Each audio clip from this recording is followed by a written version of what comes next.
Hello everyone, welcome back to my channel. I am Purnima Singh. आप सभी का स्वागत करती हूँ कॉमर्स एट ईज क्लासेस में। So guys, as you know, last class में हमने चैप्टर 8 स्टार्ट किया था अपना शॉर्ट रन इक्विलिब्रियम आउटपुट, और आज हम उसी चैप्टर का पार्ट 2 लेकर आए हैं। और पार्ट 2 में हम करने वाले हैं डिटर्मिनेशन ऑफ इक्विलिब्रियम आउटपुट और equilibrium income. So last class में हमने इक्विलिब्रियम आउटपुट क्या होता है, इक्विलिब्रियम इनकम क्या होती है, उसके कॉन्सेप्ट्स पढ़े थे। ठीक है, और आज हम पढ़ने वाले हैं इसके दो अप्रोचेस, और वो दो अप्रोचेस हैं हमारी AS is equals to AD, यानी aggregate supply is equals to aggregate demand, और दूसरी अप्रोच है हमारी S is equals to I। ठीक है, तो आज सबसे पहले हम डिस्कस करने वाले हैं aggregate supply is equals to aggregate demand की इक्विलिब्रियम आउटपुट की अप्रोच को। सो हमने देखा था एग्रीगेट सप्लाई जब इक्वल होती है एग्रीगेट डिमांड के, तो एग्रीगेट सप्लाई में हमने पढ़ा था एग्रीगेट सप्लाई में दो कंपोनेंट्स होते हैं, कंजप्शन प्लस एस है, तो आपको क्लियर हो जाएगा कि यहाँ सेविंग आएगा। ठीक है, और एग्रीगेट डिमांड में कंजप्शन प्लस इन्वेस्टमेंट, ये दो चीज़ पढ़ी थी। तो ये दोनों थे AS और AD के कंपोनेंट्स। वहीं हम आगे चल के पढ़ेंगे S is equals to I, तो वो किस तरीके से आएगा, वो हमारा AS और AD में से ही निकल कर आएगा। ठीक है, कैसे, C से C कैंसिल हो, यानी कंजप्शन से कंजप्शन कैंसिल हो गया, हमारे पास क्या बचा, S is equals to I, right. और यही अप्रोच हम आगे पढ़ने वाले हैं। क्लियर है, तो इन दो अप्रोचेस को हम ब्रीफली समझेंगे किस तरीके से डिटरमाइन करता है ये इक्विलिब्रियम पॉइंट। ठीक है, चाहे उसे इक्विलिब्रियम आउटपुट बोलो आप,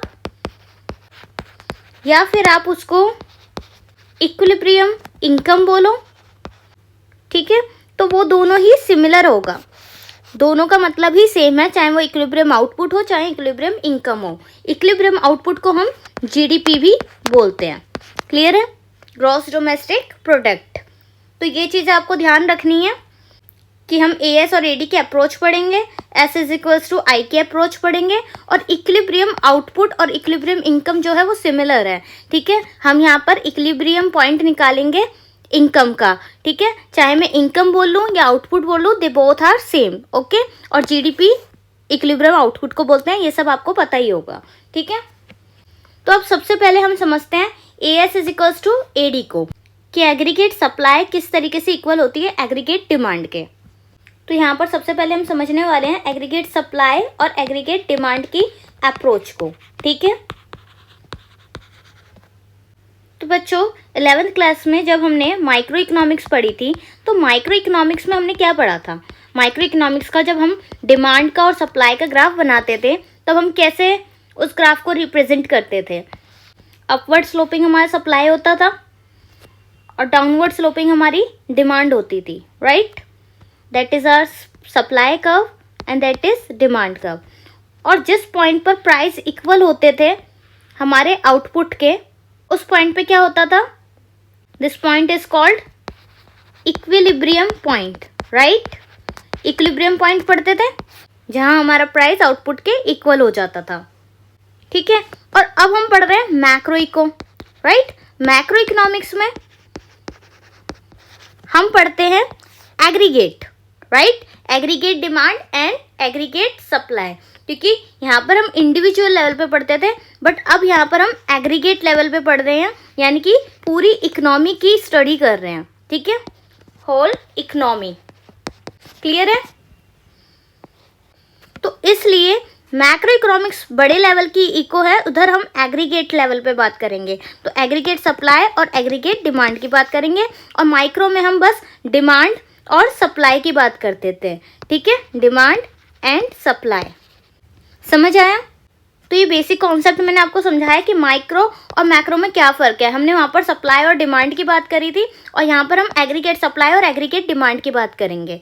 क्लियर है, सो एग्रीगेट सप्लाई और एग्रीगेट डिमांड में सबसे पहली बात आपको जो याद रखनी है वो ये रखनी है कि इक्विलिब्रियम आउटपुट हमारा GDP है, और इसको हम इक्विलिब्रियम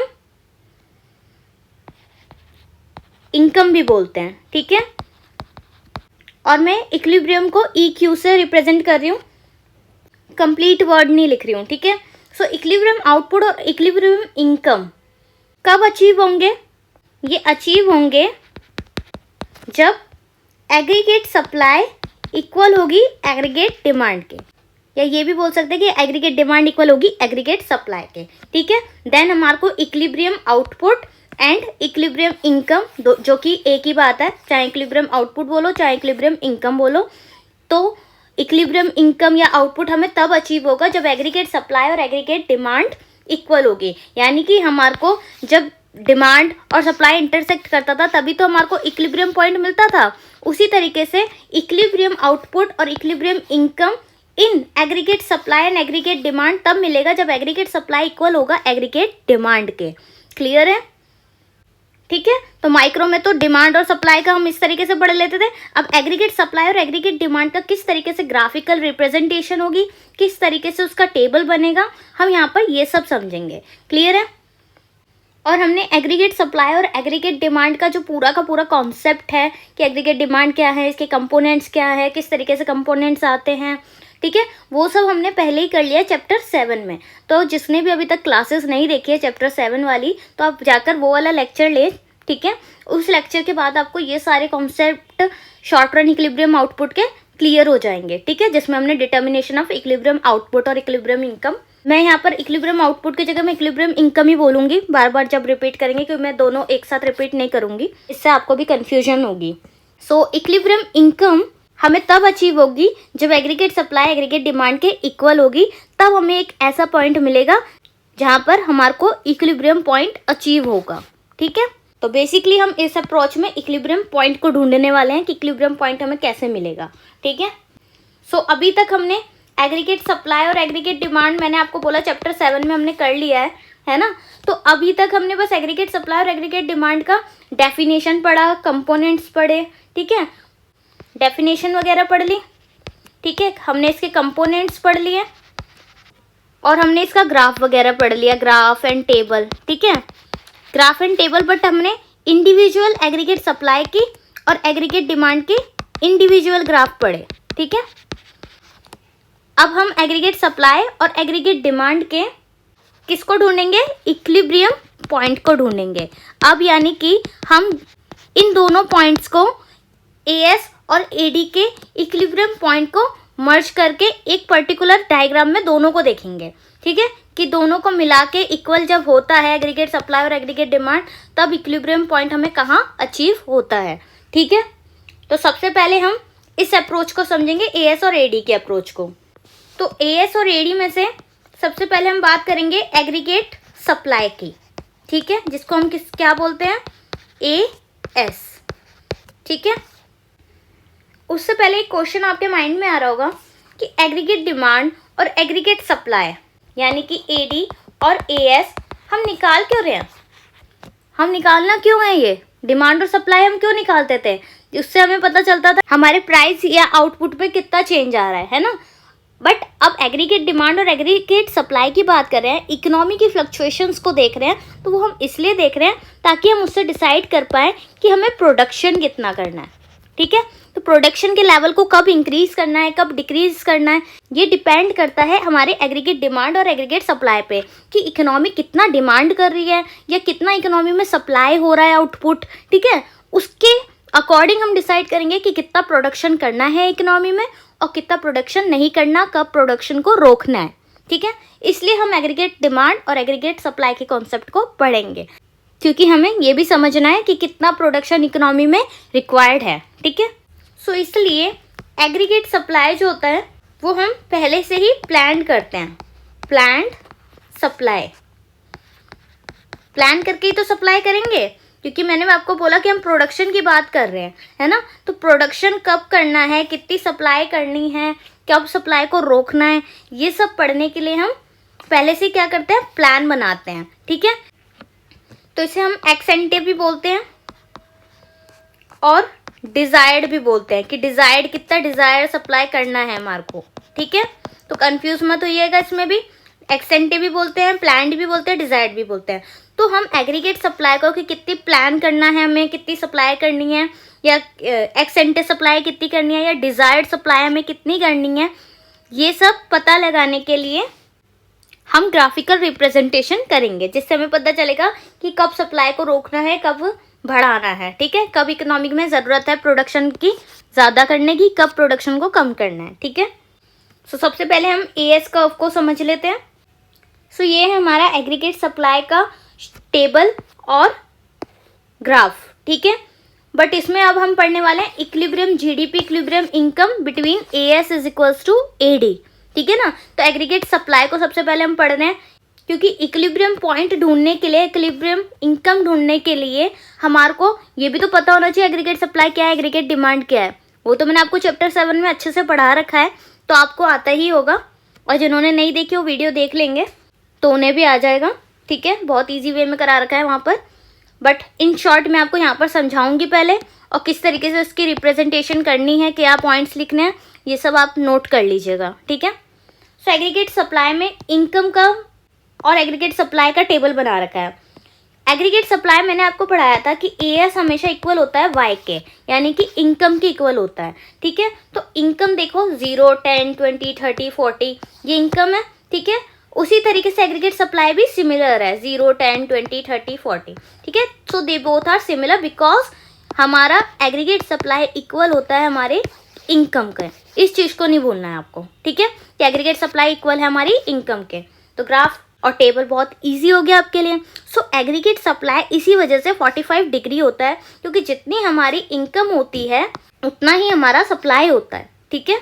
सो देखिए 10, 10, ठीक है, इसीलिए एग्रीगेट सप्लाई हमारा इस तरीके से बनेगा। क्लियर है, AS is equals to Y. अब इसकी रिप्रेजेंटेशन को हम किस तरह लिखेंगे, तो इस डायग्राम को किस तरीके से हम रिप्रेजेंट करेंगे, किस तरीके से इसके पॉइंट्स बनाएंगे। First point is AS is aggregate supply और planned output in the economy. मैंने आपको बताया एग्रीगेट सप्लाई जो है वो प्लान्ड आउटपुट है, प्लान्ड बोलते हैं, एक्सेंटे बोलते हैं, डिजायर्ड बोलते हैं, ठीक है, एक ही बात है सब। सो एएस को रिप्रेजेंट करें एग्रीगेट सप्लाई से। X axis represent level of income, देखिए एक्स एक्सिस पे हमने क्या ले रखा है, लेवल ऑफ इनकम ले रखा है। Y axis represent aggregate supply, Y axis पे क्या है, एग्रीगेट सप्लाई, ठीक है। AS indicated by 45 degree line, 45 degree line बना रहा है एएस। एएस और इनकम जो है वो एक दूसरे के इक्वल है, ठीक है। Next AS is equals to Y when Y is equals to 10 and AS is also 10। देखिए एग्रीगेट सप्लाई जब हमारी 10 है तब हमारा वाई भी 10 है, ठीक है। So Y is equals to AS या AS is equals to Y. तो ये हुआ एएस। अब हम पढ़ेंगे एग्रीगेट डिमांड को। एग्रीगेट डिमांड क्या था, एग्रीगेट डिमांड के कौन कौन से कंपोनेंट्स हमने पढ़े थे चैप्टर 7 में। AD is equals to C plus I, यानी कि कंजप्शन प्लस इन्वेस्टमेंट, राइट। तो ये कंजप्शन हमारा जो होगा वो डिजायर्ड कंजप्शन होगा, यानी कि एक्स एंटे या प्लान्ड, ठीक है, प्लान्ड कंजप्शन। और ये जो होगा हमारा वो प्लान्ड यानी डिजायर्ड इन्वेस्टमेंट होगा। क्लियर है, तो ये पॉइंट्स याद रखने हैं कि ये दोनों हमारे पहले से ही हम प्लान करके रखते हैं, हमें कितना कंजप्शन करना है, हमें कितना इन्वेस्टमेंट करना है, ये सब हम प्री प्लान रखते हैं कि हमारे को कब कितना अपने इनकम के अकॉर्डिंग हम फ्लक्चुएशन करते रहते हैं कि कब हमें बढ़ानी है इन्वेस्टमेंट, कब हमें घटानी है इन्वेस्टमेंट, ठीक है। तो बेसिक कॉन्सेप्ट है, बेसिक लाइफ में आप सभी ये सब करते हैं कि जब आपके पास पैसा ज़्यादा आ जाता है तो तब आप ज़्यादा कंजप्शन करने लग जाते हैं, और जब पैसा कम होता है तो कम कंजप्शन करते हैं। एक चीज़ और है एग्रीगेट डिमांड में जो आपको याद रखनी है, क्योंकि हम यहाँ पर बात कर रहे हैं इन्वेस्टमेंट की। So investment is assumed to be autonomous. यहाँ पर इन्वेस्टमेंट जो होगी वो ऑटोनॉमस एज्यूम की जाएगी, ठीक है। ऑटोनॉमस क्या है ये मैंने आपको पहले क्लासेस में समझा रखा है। तो यहाँ पर मैं आपको ग्राफ दिखाऊंगी जिसमें आपको समझ आ जाएगा इन्वेस्टमेंट ऑटोनॉमस क्यों है, ठीक है। बेसिकली आपको बस यही दो कंपोनेंट्स पढ़ने हैं, और ये डिजायर्ड कंजप्शन है और ये डिजायर्ड इन्वेस्टमेंट है। इतना क्लियर है। तो अब एग्रीगेट डिमांड का हम ग्राफ और टेबल समझते हैं, ठीक है। सो ये है हमारा एग्रीगेट डिमांड का शेड्यूल और हमारा एग्रीगेट डिमांड का ग्राफ। और चैप्टर 7 में मैंने आपको इसके पॉइंट्स नहीं लिखवाया था, क्योंकि बेसिकली वहाँ पर हमारे को बस टेबल और ग्राफ समझना था, ठीक है। तो यहाँ पर मैंने आपको इसके पॉइंट्स भी करा दिए हैं, तो ये सारे नोट कर लीजिएगा। और इसी तरीके से आपको मैंने सिखाया है कि आपको किस तरीके से पॉइंट्स बनाने हैं इसके, जब हमें ग्राफ को समझाना है या टेबल को समझाना है, तो वो चीज़ें आप ध्यान रखिएगा। उसी तरीके से सारे पॉइंट्स बनाने हैं आपको, ठीक है। और ये चीज़ें मैं आपको दोबारा इसलिए समझा रही हूँ ताकि आपके दिमाग में अच्छे से बैठ जाए, ठीक है। तो ये मत समझिएगा मैम दोबारा से वही क्यों कॉन्सेप्ट करा रही हैं। ये करोगे तभी आपको समझ आएगा किस तरीके से इक्विलिब्रियम अचीव होगा। सो एग्रीगेट डिमांड का जल्दी से हम कर लेते हैं। इनकम जो है 0, 10, 30, 40, 50 और प्लान्ड एक्सपेंडिचर, मैंने बताया कि एग्रीगेट डिमांड को हम प्लान्ड एक्सपेंडिचर, चाहे वो सप्लाई हो चाहे वो डिमांड हो, उसमें पहले से ही हम प्लान करते हैं, एक्सेंटे, डिज़ायर्ड, ठीक है, पहले से ही हम सोच के चलते हैं। सो डिमांड 20, 25, 30, 35, 40 ये हमारी डिमांड है, ठीक है। फर्स्ट पॉइंट है एडी इज एग्रीगेट डिमांड और प्लान्ड एक्सपेंडिचर। इसको प्लान्ड एक्सपेंडिचर भी बोलते हैं, एक्सेंटे एक्सपेंडिचर भी बोल सकते हैं। डिमांड कर रहे हैं तो ऑब्वियसली एक्सपेंडिचर है, हमारा खर्चा है, ठीक है। X axis show level of GDP, X axis पे शो हो रहा है हमारा लेवल ऑफ जीडीपी यानी इनकम, ठीक है। And Y axis shows aggregate demand, Y axis क्या शो कर रही है, aggregate demand. There are 2 components जो हमने पीछे पढ़े, C plus I, planned consumption and planned investment expenditure, यही पढ़ा था अभी। I is investment which assume to be autonomous, it is not related to level of income. तो हमारा इसका भी आंसर हमें मिल गया कि इन्वेस्टमेंट को ऑटोनोमस क्यों कहते हैं, क्योंकि ये हमारे लेवल ऑफ इनकम से रिलेटेड नहीं होती। चाहे हमारी इनकम, देखिए इनकम यहाँ पर 10, 30, 40, 50, 60 बढ़ रही है ना, इंक्रीज हो रही है, बट उससे इसको कोई फर्क नहीं पड़ रहा है इन्वेस्टमेंट को। इन्वेस्टमेंट हमारी कांस्टेंट है, देख रहे हो। तो I investment which assume to be autonomous, चाहे हमारे पास इनकम हो या नहीं हो, क्योंकि 0 लेवल है, 0 लेवल पे भी 5 की हमारी इन्वेस्टमेंट हो रही है, ठीक है। तो कुछ ना कुछ हमारा जो इन्वेस्टमेंट होता है वो हमारा ऑटोनोमस इन्वेस्टमेंट हो जाता है, ठीक है, कि हमारी इनकम कुछ भी नहीं है उसके बावजूद भी इन्वेस्टमेंट हो रही है, that is are autonomous investment. Clear है, जिस तरीके से ऑटोनोमस कंजप्शन पढ़ा था वही, ठीक है। So positive relation between consumption and income, obviously जो सी और आई हमने यहाँ पर पढ़ा है उसका क्या है, पॉजिटिव रिलेशन होता है। जैसे ही हमारा इनकम इंक्रीज होगा तो ऑब्वियसली हम कंजप्शन भी इंक्रीज कर देंगे। जैसे मैंने आपको ब्यूटी प्रोडक्ट्स का एग्जांपल दिया, अगर किसी की जेब में ज़्यादा पैसे आ जाएंगे तो वो अपने ब्यूटी प्रोडक्ट्स के लिए पैसे को ज़्यादा से ज़्यादा खर्च करना शुरू कर देगा, तो उस टाइम पे अपने एक्सपेंडिचर को वो बढ़ा देगा, ठीक है। तो जैसे ही इनकम इंक्रीज होगा तो कंजप्शन का लेवल भी इंक्रीज हो जाएगा। क्लियर है, ये कॉन्सेप्ट हुआ हमारा एग्रीगेट डिमांड का। अब हम एग्रीगेट सप्लाई और एग्रीगेट डिमांड इन दोनों के कॉन्सेप्ट को कंबाइन करके पढ़ेंगे कि किस तरीके से ये जो एग्रीगेट डिमांड का हमने कर्व पढ़ा वो, और जो ये एग्रीगेट सप्लाई का कर्व पढ़ा ये, ठीक है। तो ये कर्व और ये कर्व, इन दोनों कर्व को मिलाकर हम अपना इक्विलिब्रियम पॉइंट ढूंढेंगे, ठीक है, इक्विलिब्रियम इनकम, ठीक है, इक्विलिब्रियम पॉइंट ढूंढने वाले हैं हम अपने इनको कंबाइन करके। So now it's time to combine aggregate demand and aggregate supply for equilibrium level of income. So ये है हमारा इक्विलिब्रियम इनकम निकालने के लिए एएस एंड एडी वाली अप्रोच, कि जब एग्रीगेट सप्लाई इक्वल होगा एग्रीगेट डिमांड के, then we will achieve equilibrium income, ठीक है। सो बेसिकली ये सारा कुछ हम क्यों समझ रहे हैं, ताकि हम अपने इक्विलिब्रियम पॉइंट को ढूंढ पाएं, ठीक है। तो देख लेते हैं ग्राफ को। y is equals to A S, पीछे अभी समझाया मैंने आपको कि इनकम किसके इक्वल है, एग्रीगेट सप्लाई के। सो इनकम का हमारा टेबल है 0, 10, 30, 40, 50। कंजप्शन ये हमारा इन्वेस्टमेंट, और एग्रीगेट डिमांड हमारा किन 2 कंपोनेंट से मिलकर बना है, सी प्लस आई, ठीक है। ये सब आपको क्लियर हो गया है और यहाँ पर टेबल पे मैंने आपको ये सब समझा दिया है। अब डेटा के अकॉर्डिंग हम अपना ग्राफ बनाएंगे, ठीक है। ये है हमारा इनकम और ये है हमारा aggregate supply and aggregate demand का। अभी तक हमने बस एग्रीगेट सप्लाई का पढ़ा था, ठीक है। यहाँ पर मैंने लिखा था वाई एक्सिस पे एग्रीगेट सप्लाई, और फिर दूसरा जब हमने ग्राफ पढ़ा था यहाँ एग्रीगेट डिमांड, ठीक है। बट अब हम एएस और एडी को दोनों को साथ में पढ़ रहे हैं तो वाई एक्सिस पे दोनों आ जाएंगे, एग्रीगेट सप्लाई और एग्रीगेट डिमांड। क्लियर हो रहा है, देखो पीछे ग्राफ में दिखा देती हूँ।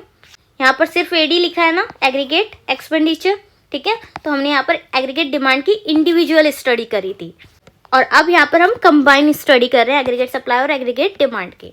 सो देखिए अब हमारे को कंजप्शन दे रखा है, इन्वेस्टमेंट दे रखा है, तो हम एग्रीगेट डिमांड निकाल लेंगे अपना सी प्लस आई करके। तो 15 + 5 20, 20 + 5 25, 25 + 5 30, 30 + 5 35, 35 + 5 40। ठीक है, इस तरीके से हमने निकाल लिया अपना एडी। क्लियर है? जब हमें इनकम दे रखी होगी, सी प्लस आई दे रखा होगा, तो हम इस तरीके से हमारा एग्रीगेट डिमांड भी निकाल लेंगे। सो एग्रीगेट सप्लाई इक्वल है इनकम के, राइट? तो हमारा एग्रीगेट सप्लाई का कर्व ऐसे ही बनेगा। अभी हम पढ़ के आए हैं पीछे, AS = Y 45 डिग्री बनाएगा। मैं लिख देती हूँ यहाँ पर, ये है 45 डिग्री का, ठीक है, जहाँ पर AS इक्वल हो रहा है इनकम के। अब हमें AD पुट करना है, तो AD के लिए हमें C दे रखा है, I दे रखा है, इन दोनों को ऐड कर करके हमने निकाल लिया हमारा AD। सो AD को आप जब पुट करोगे, 0 पे 20 है, 10 पे 25 है, इस तरीके से आप जब इनको पुट करेंगे पॉइंट्स को, तो ये बनाएगा आपका इस तरीके से लाइन को। ठीक है, aggregate demand is equal to C + I, consumption plus investment को मिला के बना एग्रीगेट डिमांड। तो जिस लेवल पे हमारा एग्रीगेट सप्लाई कट कर रहा है एग्रीगेट डिमांड को, वो पॉइंट हमारा क्या हो गया? Equilibrium point. तो ये पॉइंट हमारा क्या हो गया? Equilibrium point. So that is Y AS = AD। ठीक है, इस वजह से हमने अचीव किया हमारा इक्विलिब्रियम पॉइंट, क्योंकि यहाँ पर जो AD है वो AS को इंटरसेक्ट कर रहा है और बना रहा है इक्विलिब्रियम का पॉइंट। क्लियर है? सो इस अप्रोच के थ्रू जब AS और AD इक्वल हो गए हैं, हम अपनी इक्विलिब्रियम इनकम ढूंढ पा रहे हैं कि इस इनकम पे, यानी कि 30 इनकम पे हमारा 30 एग्रीगेट सप्लाई और डिमांड का इक्विलिब्रियम पॉइंट मिल गया। देखिए, जहाँ पर हमारी इनकम जो है वो इक्वल हो रही है किसके? एग्रीगेट डिमांड के। 30 हमारी AS है यानी इनकम, और 30 ही हमारा AD है। ठीक है, इसलिए हमारा ये जब 30-30 हो गया, तब हमने इक्विलिब्रियम अचीव कर लिया। यानी कि हमारी 30 इनकम पे जब एग्रीगेट डिमांड और एग्रीगेट सप्लाई ने एक दूसरे को इंटरसेक्ट किया 30 पे ही, ठीक है, तो हमारा इक्विलिब्रियम इनकम आ गया। इसका मतलब है कि इतनी इनकम पे ही हमारी एग्रीगेट सप्लाई इक्वल हो जाएगी एग्रीगेट डिमांड। मतलब जितनी हमारी डिमांड हो रही है इकोनॉमी की, उतनी ही हम सप्लाई कर रहे हैं। इकोनॉमी में उतना ही प्रोडक्शन हो रहा है जितना कि इकोनॉमी डिमांड कर रही है, ना ही ज़्यादा हो रहा है ना ही कम हो रहा है। ठीक है, उतना ही प्रोडक्शन हो रहा है जितने की ज़रूरत है। बेसिक वर्ड्स में बोले तो यही बात होगी। ठीक है, सो इक्विलिब्रियम व्हेन प्लान्ड आउटपुट यानी कि एग्रीगेट सप्लाई इक्वल हो रहा है प्लान्ड एक्सपेंडिचर के, यानी कि एग्रीगेट डिमांड के, यानी AS इक्वल हो रहा है AD के। ठीक है, 30 करोड़ 30 करोड़। ठीक है, इसको यूनिट्स आप खुद ही दे देंगे, लाख करोड़ जो भी लिखना चाहें। ठीक है, तो मैंने इसको करोड़ में लिख दिया है। ठीक है, so AS = AD when AS is 30 and AD is also 30। ठीक है, अब किस तरीके से इंक्रीज और डिक्रीज होने से फर्क पड़ता है वो समझते हैं। हमने अभी पीछे पढ़ा कि एग्रीगेट सप्लाई इक्वल है एग्रीगेट डिमांड के, राइट? बट केस तो ये भी हो सकता है कि एग्रीगेट सप्लाई कभी ज़्यादा हो जाए डिमांड से। ठीक है, कि जितनी डिमांड नहीं हो रही इकोनॉमी में, उससे ज़्यादा सप्लाई हो रही है इकोनॉमी में। ठीक है, और एक केस ये भी हो सकता है कि सप्लाई कम हो और डिमांड ज़्यादा हो। ठीक है, जितनी हमें सप्लाई चाहिए इकोनॉमी में उतनी सप्लाई नहीं हो रही है, उससे ज़्यादा डिमांड हो रही है, कि डिमांड ज़्यादा है सप्लाई कम है। ठीक है, तो ये तीनों केसेस हो गए। हमने ये केस पढ़ लिया कि AS इक्वल हो रहा है AD के, और वहाँ पर अचीव कर रहा है क्या? इक्विलिब्रियम अचीव कर रहा है। ठीक है, बट अब हम पढ़ेंगे जब AS ज़्यादा है डिमांड से और AS कम है डिमांड से, एग्रीगेट डिमांड से। ठीक है, so when aggregate supply is more than aggregate demand, then we take some measures, that is producer decline level of production.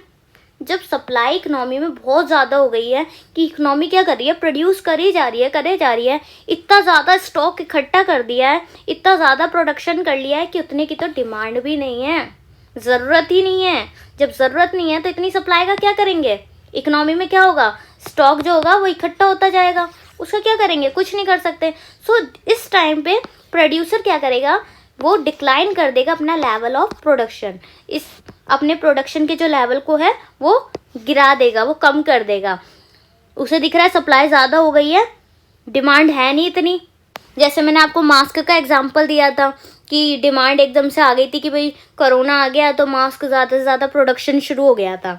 ठीक है, अब कोरोना ख़त्म हो गया तो अब वो मास्क के प्रोडक्शन का क्या करेंगे? ऑब्वियसली उस प्रोडक्शन को कम कर देंगे। उस टाइम पे बहुत ज़्यादा था पैंडेमिक के टाइम पे, बट अब उसके प्रोडक्शन का डिक्लाइन हो गया है। ठीक है, क्योंकि इतनी ज़रूरत नहीं हो रही। जो नॉर्मली प्रोडक्शन होता था उस नॉर्मल प्रोडक्शन पे आ जाएंगे, उस तरीके से बहुत ज़्यादा स्टॉक में वो प्रोडक्शन नहीं करेंगे। So when production level reduces then automatically the huge stock of economy is utilize. तो जो बचा कुचा जितना भी बहुत सारा स्टॉक इकट्ठा हो गया था वो सारा क्या हो जाएगा, वो यूटिलाइज हो जाएगा अपने आप ही, क्योंकि जब प्रोडक्शन ही नहीं होगा, मानो मैंने 1000 मास्क प्रोड्यूस कर दिए हैं, ठीक है, तो जब तक इन 1000 का कंजप्शन नहीं हो जाता तब तक मैं प्रोडक्शन ही नहीं कर रही हूँ, या मैं उस 50-50 का प्रोडक्शन शुरू कर दिया तो उस 1000 का क्या होगा, यूटिलाइजेशन खुद ही हो जाएगा जब प्रोडक्शन कम हो जाएगा तो, ठीक है। And aggregate supply becomes equals to aggregate demand. तो जो सप्लाई हमारी इंक्रीज हो गई थी वो क्या हो जाएगी, वो इक्वल हो जाएगी एग्रीगेट सप्लाई डिमांड के, ठीक है, कि जितनी सप्लाई हो रही है उतनी ही डिमांड हो रही है, सब इक्वल हो गया, ठीक है। उस टाइम पे हम क्या अचीव कर लेंगे, हमारा equilibrium point, equilibrium income. Clear है।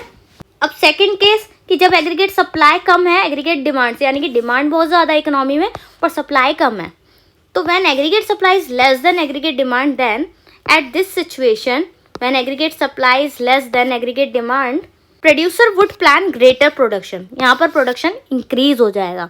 वही पेंडेमिक का एग्जाम्पल कि ज़्यादा से ज़्यादा मास्क का प्रोडक्शन शुरू कर देंगे क्योंकि कोरोना स्टार्ट हो गया था, तो कोरोना के स्टार्ट होते ही प्रोडक्शन इंक्रीज हो गया मास्क का। So when production level increases then automatically aggregate supply of economy is fulfil. तो जितनी सप्लाई मांग रही है इकोनॉमी वो क्या हो जाएगी, पूरी हो जाएगी, ठीक है, उसकी सप्लाई जो है वो फुलफिल हो जाएगी, ठीक है। So AS is equals to AD हो जाएगा। एग्रीगेट सप्लाई के लिए हमने प्रोडक्शन को इंक्रीज कर दिया तो हमारा एग्रीगेट सप्लाई बढ़ गया और वो डिमांड के इक्वल हो गया। क्लियर है। तो ये थे कुछ कॉन्सेप्ट जिसके थ्रू हमने समझा एग्रीगेट सप्लाई और एग्रीगेट डिमांड की अप्रोच को। अब नेक्स्ट अप्रोच है हमारी savings is equals to investment. So second approach हमारी क्या है, S is equals to I, यानी कि saving is equals to investment वाली अप्रोच, ठीक है। इसमें भी हमारे को इक्विलिब्रियम पॉइंट देखना है, हमारा इक्विलिब्रियम इनकम। सो यहाँ पर भी इक्विलिब्रियम इनकम और इक्विलिब्रियम आउटपुट यानी कि GDP कब अचीव होगा, at saving is equals to investment. जब S इक्वल होगा I के तब हमारे को मिलेगा हमारा इक्विलिब्रियम इनकम और इक्विलिब्रियम आउटपुट, ठीक है। चैप्टर 7 में हमने पढ़ा था सेविंग का फंक्शन, ठीक है, तो पहले इस S की बात कर लेते हैं। तो सेविंग फंक्शन में हमने पढ़ा था S is equals to function of Y। किसका फंक्शन है सेविंग, इनकम का, कि जब इनकम बढ़ेगी इनकम के इंक्रीज होते ही हम क्या करेंगे, सेविंग भी इंक्रीज कर लेंगे। मेरी इनकम 1000 से 2000 हो गई तो क्या होगा, पहले मैं सेव करी थी 500, अब मैं कितना सेव करूँगी, 1000। तो जिस तरीके से मेरी इनकम इंक्रीज हुई उसी तरीके से मेरी सेविंग भी इंक्रीज हो गई। क्लियर है। तो इसलिए S जो है वो फंक्शन है किसका, इनकम का। और I फंक्शन में हमने क्या पढ़ा था, I फंक्शन ऑटोनोमस इन्वेस्टमेंट, अभी पीछे पढ़ा था अभी हमने कि जो इन्वेस्टमेंट है वो हमारी ऑटोनोमस इन्वेस्टमेंट होगी। क्लियर है। यानी कि I फंक्शन में यानी इन्वेस्टमेंट फंक्शन पे इनकम का कोई फर्क नहीं पड़ता, ठीक है, चाहे इनकम इंक्रीज हो या डिक्रीज हो, इन्वेस्टमेंट पे कोई इफेक्ट नहीं पड़ेगा, ठीक है, समझ आ रहा है, नो इफेक्ट। तो ये है हमारा S is equals to I approach जिसे हम पढ़ने वाले हैं, जिसमें हमने S पढ़ा फंक्शन ऑफ Y, और I जो है उसका इनकम से कोई लेना देना नहीं है क्योंकि वो ऑटोनोमस इन्वेस्टमेंट है। जिस तरीके से इनकम बढ़ेगी उस तरीके से हमारी सेविंग भी बढ़ेगी, इसलिए S फंक्शन है हमारी इनकम का, कि इनकम के बढ़ने से सेविंग पे असर होता ही होता है, बट इनकम के बढ़ने से इन्वेस्टमेंट पे कोई असर नहीं हो रहा क्योंकि उसमें कुछ ना कुछ ऑटोनोमस इन्वेस्टमेंट हो रही है। तो अब इसको समझते हैं। अब equilibrium income S is equals to I, यही अप्रोच पढ़नी है हमारे को। इनकम का डेटा लिया हमने 0, 10, 20, 30, 40 यानी हमारा AS हो गया ये, ठीक है। फिर कंजप्शन हमें दे रखा है, इन्वेस्टमेंट हमें दे रखा है। सेविंग निकालने के लिए हमें इनकम में से कंजप्शन को माइनस करना पड़ता है कि जितने भी हमने कमाए, मानो 1000 रुपये कमाए तो 1000 में से कितने का हमने कंजप्शन कर लिया, मानो 200 का कंजप्शन कर लिया तो हमारा जो बचा वो कितना बचा, 800। ये हम क्या कर सकते हैं, इसकी हम कर सकते हैं सेविंग्स। क्लियर है? तो सेविंग कर सकते हैं इसकी, इसलिए सेविंग निकालने का फॉर्मूला है इनकम में से कंजप्शन को माइनस कर दो, आपकी सेविंग आ जाएगी। सो इनकम में से कंजप्शन को माइनस किया -15, इनकम में से कंजप्शन को माइनस किया -10, 20 - 25 -5, क्योंकि जो इनकम है वो कम है एज कम्पेयर टू कंजप्शन, क्योंकि कंजप्शन ज़्यादा हो रहा है इनकम से। इनकम तो मैं 20 रुपये कमा रही हूँ और 25 रुपये खर्च कर रही हूँ, तो -5 ही तो सेविंग्स होगी मेरी, ठीक है ना, क्योंकि मैंने उधार ले लिया तो वो उधार चुकाना पड़ेगा ना मुझे, 5 रुपये बाद में इन फ्यूचर चुकाने पड़ेंगे, तो मैं 5 रुपये के लॉस में चल रही हूँ, ठीक है। सो -5, फिर 30 इनकम हो गई मेरी, कंजप्शन भी 30 हो गया, तो उस लेवल पे हमारा जो सेविंग है वो 0 हो जाएगी, कि जितना इनकम था उतने का कंजप्शन कर लिया, सो सेविंग इज 0, ठीक है। उसके बाद मेरी इनकम 40 हो गई और मेरा कंजप्शन 35 हो गया, यानी कि मेरा कंजप्शन कम हो गया एज कम्पेयर टू इनकम, तो उस लेवल पे हमारी सेविंग 5 होगी, ठीक है, यानी कि पॉजिटिव सेविंग्स होगी। सो ग्राफ में देखते हैं, यहाँ पर -15, फर्स्ट जो है हमारा -15 है, 0 इनकम पे हम -15 का सेविंग कर रहे हैं, ठीक है। तो यहाँ से -15, उसके बाद -10, -5, -15, -10, -5, नीचे से जाके इस लेवल पे ये 0 हो गया। देखिए यहाँ 0 सेविंग हो रही है हमारी, किस पे? 30 इनकम पे। सो जो हमारी इनकम है 30 इनकम पे हम कितनी सेविंग कर रहे हैं? 0, ठीक है। उसके बाद जैसे ही हमारी इनकम 40 हुई तो हमारी सेविंग कितनी हो गई? 5, ठीक है। तो देखिए 40 हमारी इनकम है और हमारी जो सेविंग है वो कितनी हो गई? 5, क्लियर है। और हमने पढ़ा था हमारा जो इन्वेस्टमेंट है वो ऑटोनोमस इन्वेस्टमेंट होगा, तो 0 इनकम पे भी हमारी 5 इन्वेस्टमेंट हो रही है, तो ऑटोनोमस इन्वेस्टमेंट हो रही है जो कि कांस्टेंट है, तो इस लेवल पे हमारा S = I हो जाएगा। जब S = I हुआ तो हमने अचीव किया हमारा इक्विलिब्रियम, राइट, क्योंकि इन्वेस्टमेंट जो कांस्टेंट है हमारा ऑटोनोमस इन्वेस्टमेंट, और सेविंग यहाँ से आता हुआ यहाँ पर इसको कट कर रहा है, तो जहाँ पर हमारा सेविंग कट कर रहा है हमारे इन्वेस्टमेंट के, उस पॉइंट पे हम अचीव करेंगे हमारा इक्विलिब्रियम पॉइंट, क्लियर है। सो S = I, 5 crore 5 crore equal हो गया एक दूसरे के, क्योंकि देखिए यहाँ पर 5 है, ठीक है, उतनी ही सेविंग है उतना ही हमारा इन्वेस्टमेंट है, so they both are equal to each other. So equilibrium income 40 crore, क्योंकि देखो इनकम की बात कर रहे हैं ना हम यहाँ पर, तो इनकम हमारी कितनी हो गई इस पॉइंट पे, जो हमारा 5 इन्वेस्टमेंट और सेविंग है, ठीक है, जो इक्विलिब्रियम पॉइंट बना रहा है, उस लेवल पे हमारी जो इनकम है वो कितनी हो गई? 40, ठीक है। Equilibrium income is 40 crore, clear है। सो ये हमारी हुई सेकेंड अप्रोच, S = I।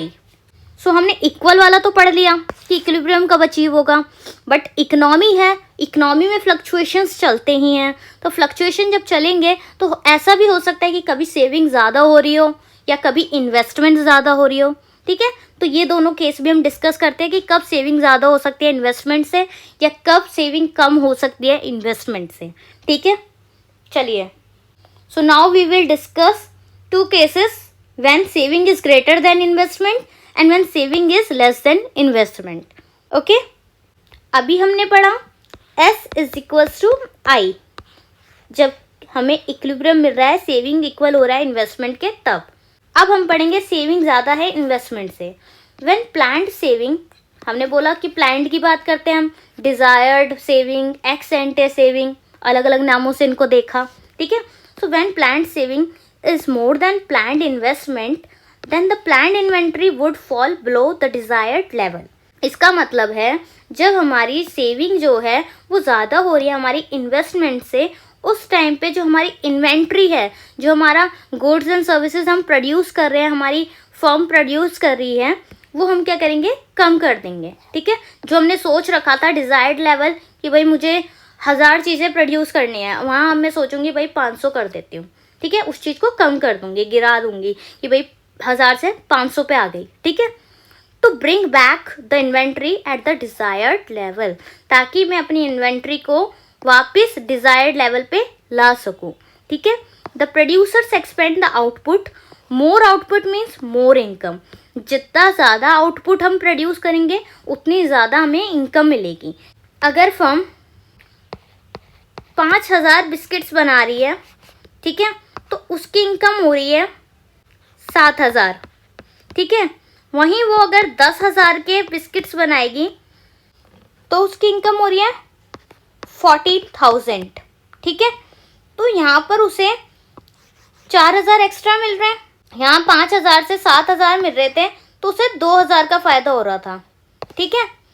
और यहाँ पर उसे 10,000 के 14,000 मिल रहे हैं तो उसे 4,000 का फ़ायदा हो रहा है, राइट। तो जिस तरीके से उसने आउटपुट में इंक्रीज़ किया, आउटपुट के बढ़ाने के बाद उसका जो इनकम था वो इंक्रीज़ हो गया, ठीक है। तो वही बात ये समझा रहा है कि मोर आउटपुट मीन्स मोर इनकम। जितना ज़्यादा आउटपुट होगा इकोनॉमी में उतना ज़्यादा उसकी इनकम होगी। Rise in output means rise in planned investment. जितना आउटपुट बढ़ेगा उतनी ही हमारी इन्वेस्टमेंट भी इंक्रीज हो जाएगी। जब आउटपुट ज़्यादा होगा तो इनकम ज़्यादा होगी, इनकम ज़्यादा होगी तो मैं इन्वेस्ट भी ज़्यादा करूँगी, ठीक है। And rise in income means rise in planned savings. मैं पहले 1,000 रुपये कमा रही थी तो मैं 500 की सेविंग कर रही थी, ठीक है। और अब मैं 2,000 कमा रही हूँ तो मैं 1,000 की सेविंग कर रही हूँ, ठीक है। तो जिस तरीके से मेरी इनकम में इंक्रीज़ आया तो मेरी सेविंग में भी इंक्रीज़ आ गया, राइट। तो जैसे ही मेरी इनकम बढ़ी वैसे ही मेरी सेविंग भी बढ़ जाएगी। तो यही बोल रहा है rise in income means rise in planned savings. Savings भी बढ़ जाएगी। The process would continue till S is equals to I। तो इस प्रोसेस को हम कंटिन्यू करेंगे जब तक सेविंग इक्वल नहीं हो जाती इन्वेस्टमेंट के। And it is possible through change in the level of income. और ये कैसे पॉसिबल होगा? जब हम चेंज करेंगे अपने लेवल ऑफ इनकम को, ठीक है। कि इनकम बढ़ा दूंगी, ज़्यादा से ज़्यादा इनकम होगी मेरी तो सेविंग भी ज़्यादा करूँगी।